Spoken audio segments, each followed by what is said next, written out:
she was my person. I always say that. And what I mean by that is, I mean, there was nobody like her. And so when we would get together and talk shop, I'm devastated not to have her around anymore and on the earth anymore like everybody else is. And, it's really been interesting. I think she's getting the respect now posthumously that she's so earned and so deserved. And that makes me very happy.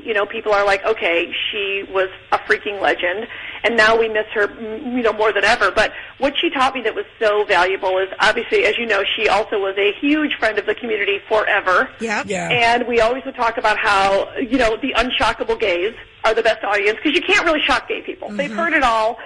Joan and I both have performed on gay cruises. Like, we would get together and talk shop, and when I say she was my person, what I mean by that is there would be certain questions that I would have, and I would think, you know what, Joan is the only person on the planet that can answer this. Like, when I went and performed in Iraq and Afghanistan, I thought, all right, what female comics do I know that performed, like, for the USO back in the day? And I was like, boom, Joan. So there'd be, like, a million things that I'd call her about, and we'd get together, and when we got together and talked, gossiped, it was vicious. I'm not going to lie. Yeah. We had the most fun throwing everybody under the bus. Sometimes deservedly so, and sometimes not. Right. We just do it for fun. And so, no, she was my friend and mentor for sure. But she's definitely taught me when it comes to being a female stand-up comic over 50, just go for it. Don't hold back and do whatever it takes to make the audience laugh.